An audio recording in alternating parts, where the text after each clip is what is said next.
English మాట్లాడడానికి భయపడుతున్నారా? అయితే మీకోసమే ఈ స్పోకెన్ ఇంగ్లీష్ క్లాసెస్. వెంటనే కాల్ చేసి జాయిన్ అవ్వండి. నమస్తే రమగారు. నమస్తే జయ. రమగారు, ఏదైనా మంచి కథ చెప్తారా? మామూలుగా మనం కొన్ని వాక్యాలు వింటుంటామా, యద్భావం తద్భవతి అవునండి కదా. దీనికి ఒక శాస్త్రం ఏం చెప్తారంటే, మనకి నమ్మకాన్ని బట్టి దేవత, మంత్రము, వైద్యుడు, తీర్థము, క్షేత్రం, గురువు, వీటి మీద నీ నమ్మకాన్ని బట్టే నీ ఫలితం ఉంటుంది. నువ్వు గురువుని నమ్మవు, నీకేం రాదు. నమ్ముతావు, ఏమైనా అయిపోతుంది నీకు కావాల్సింది. వైద్యం అంతే, మంత్రం అంతే. ఏదైనా తీర్థక్షేత్రం అక్కడికి వెళ్తే నాకు చాలా అద్భుతంగా ఉంటుందని భావిస్తావు. నువ్వు ఎంత ప్రగాఢమైన విశ్వాసం ఉంటుందో దాన్ని బట్టి నీ ఫలితం ఉంటుంది. ఇవాళ ఏం ఫలితం రాలేదనుకో, వెళ్ళాను కానీ ఏం అవ్వలేదు అని చేయమన్నారు, చేశామని చెప్తారు కొంతమంది. నమ్మిక ఉంటే నువ్వు ఆ మాట మాట్లాడవు, ఏది జరిగినా నా మంచికే అనుకుంటావు. అలా విశేషమైన ఇలాంటి విషయాల గురించి నమ్మించేందుకు అద్భుతమైన కథలు ఉన్నాయి. పూర్వం పాంచాల రాజ్యానికి సింహకేతు అని ఒక రాజుగారు ఉండేవాడు. ఆ రాజుగారికి ఒక కుమారుడు ఉన్నట్ట, ధనుంజయుడు. అతను ఒకనాడు వేటకెళ్ళాడు. వేటకెళ్తే ఆ వేటలో దారి తప్పిపోయాడు. దారి తప్పితే ఒక ఆటవికుడు, ఒక అతను, ఒక కోయవాడు అతనికి అక్కడ కలిశాడు. సరే, ఆ విపరీతమైన వర్షము, మరి దారి తప్పారు. అతను కూడా ఇతన్ని తీసుకెళ్ళలేకపోయాడు. వీళ్ళిద్దరూ కలిసి ఒక పురాతనమైన ఒక దేవాలయం దగ్గర ఎక్కడో తలదాచుకున్నారు. దాచుకుంటే దేవాలయం అంతా పాడుపడిపోయింది. అక్కడ ఉన్న శివలింగం ఏదో ప్రకృతి వైపరీత్యాలకు లోని ఒక పక్కన పడిపోయి ఉందట. సరే, చూశారు. చూసి ఇక్కడ ఏదో శివలింగం ఉందనుకున్నారు, దండం పెట్టుకున్నారు. ఈ కిరాతుడు ఉన్నట్టుగా అతను ఎంతో ఆసక్తిగా చూస్తున్నాడట. చూస్తుంటే, ఏమిటి అంత ఆసక్తిగా చూస్తున్నామంటే, నాకు ఎప్పటి నుంచో శివపూజ చేసుకోవాలని ఉంది బాబు అంటే, ఇకనేమి ఇది ఉంది కదా, ఇక్కడేమి పూజా పునస్కారాలు లేవు, మీ ఇంటికి తీసుకుపోయి శివలింగాన్ని పూజ చేసుకోమని చెప్పాడు రాకుమారుడు ధనుంజయుడు. కిరాతుడు అన్నాడు, అదెట్టా పూజ చేయాలో నాకు తెలియదు బాబు, ఏదో శివ పూజ మీద ఒక ఆసక్తి, కానీ నాకు ఎట్లా చేయాలో తెలియదండి. దాని ఏముంది, ఏమీ లేదు, చక్కగా ఇంటికి తీసుకెళ్ళి ఒక చోట శుభ్రమైన చోట ప్రతిష్ఠ చేసుకో, పెట్టు. శివుడికి భస్మతోటి అభిషేకం మహా ఇష్టం. చితాభస్మం అంటే మరింత ఇష్టం.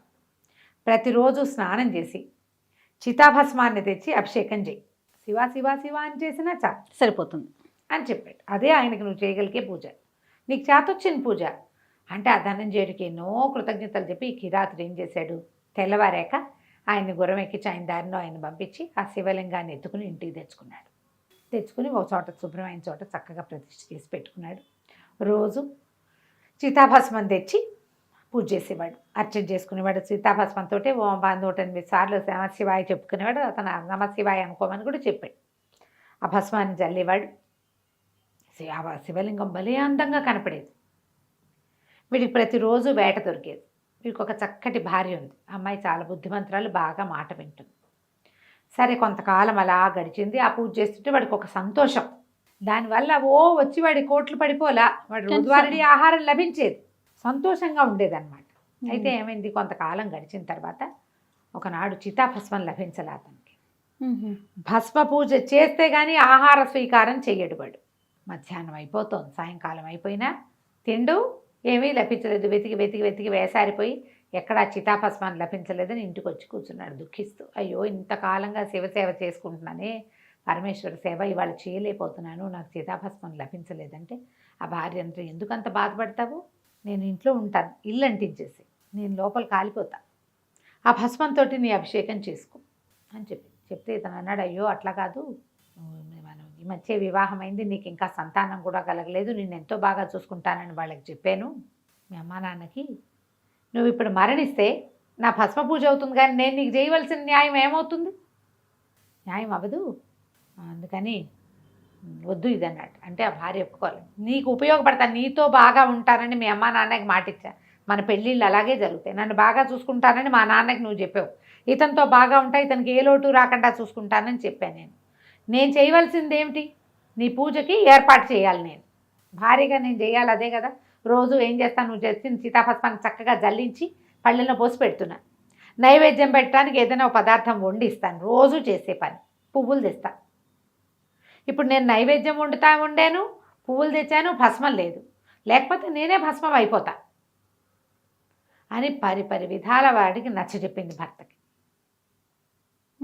కొన్ని రోజులు నా చితాభస్మంతో అర్చన చేసుకో, నా తర్వాత ఇది అయిపోయాక అప్పుడు ఇంకో ఏదైనా చితాభస్మం దొరుకుతుంది నీకు, అని చెప్పి ఆ అమ్మాయి ఏం చేసింది, నా మాట విను, నేను నీ చేతిలో మరణించడం కంటే నాకు ఇంకేం అక్కర్లేదు, ఎలాగైనా మరణం తప్పదు కదా, శివసేవ కోసం మరణించడం కంటే ఏమీ అక్కర్లేదు నాకు, ఇది నీ భర్త సేవ శివసేవ కూడా అని పదే పదే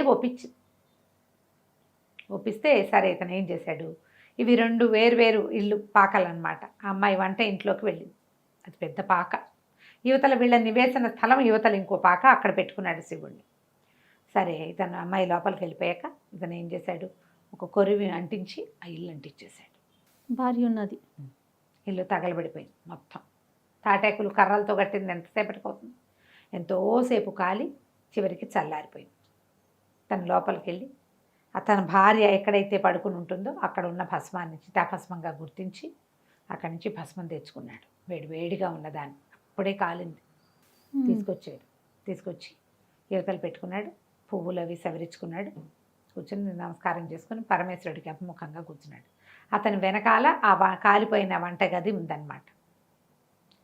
చేత భస్మం తీసి గుప్పెలతో వేస్తున్నాడు. ఓం నమః శివాయ, ఓం నమః శివాయ, 108 నామాలు అయినాయి. నమశివాయ అని పువ్వులు కూడా సమర్పించాడు. రోజు అలవాటు ఏమిటి, భస్మం సమర్పించిన తర్వాత భార్యని పువ్వులు సమర్పించి ఏమే ప్రసాదం తీసుకురా అని కేకేస్తాడు. నైవేద్యం తెమ్మని, ప్రసాదం అనరు, నైవేద్యం. అక్కడి నుంచి పిలిచాడు, చుక్కి నైవేద్యం తీసుకురా అంటే అలాగే అని అమ్మాయి పళ్ళెం పట్టుకొచ్చింది. పిలిచిన తర్వాత అతనికి తట్టిన చుక్కి ఎక్కడుంది, కాల్ చేశాను నేనే, కానీ అమ్మాయి వచ్చింది. తను ఆశ్చర్యపోయాడు, అదేమిటి నేను నిన్ను తగలబెట్టేశానని వెనక్కి తిరిగి చూస్తే ఇల్లు అలాగే. అమ్మాయింది, ఏమో నేను వంటింట్లోకి వెళ్ళాను, నువ్వేం చేసావో నాకు తెలీదు, నేను గదిలో నేను పడుకునే చోట పడుకున్నా, వంటింట్లో కాసేపు తలవాల్చి నడుము వాల్చి పడుకుంటుంది రోజు వంట అయిపోయాక, నేను పడుకున్నా, నాకు చల్లగా ఉంది, నిద్ర పట్టేసింది, నిద్రపోయాను, నువ్వు పిలిచేసరికి లేచి పళ్ళెం పెట్టింది తీసుకొచ్చా, ముందే వండేసింది కదా. ఆశ్చర్యపోయాడు, వెనక్కి చూస్తే ఇల్లంతా అలాగే ఉంది, నేను చూస్తుండగా కాలిపోయింది, వేడి భస్మంలో చెయ్యి పెట్టి నేను తీసుకొచ్చా భస్మాన్ని, పరమేశ్వరుడి మీద చూస్తే భస్మం ఉంది జరిగింది అది. కానీ అతని భక్తికి మెచ్చి పరమేశ్వరుడు ఏం చేశాడు, భార్యని బతికించేశాడు. ఆ తర్వాత అతను ఎంతకాలమో జీవించాడు. ప్రతిరోజు భస్మంతో అభిషేకం చేసేవాడు. వాళ్ళ మరణానంతరం భార్యాభర్త ఇద్దరు ఒకేసారి మరణిస్తే వాళ్ళ కోసమని శివభటులు వచ్చి, శివకింకరులు వచ్చి తీసుకెళ్లారట. యమకింకరులు రారా, శివకింకరులు వచ్చారు. అయితే ఈ కథని మనకి గురుచరిత్రలో చెప్తారు. నీ నమ్మకాన్ని బట్టి నీకు అవకాశం లభిస్తుంది. నువ్వు ఏదో మొక్కుకుంటావు, అవుతుందో నీకే అనిపిస్తూ ఉంటుంది, పని చేయదు. అవును, ఓ మంత్రం, రోజు మంత్రం చేస్తే మంచి జరుగుతుంది అంటారు, ఏమవుతుందో అని చేస్తావు, అలా కాదు, అవుతుందని నమ్మి చేయాలి.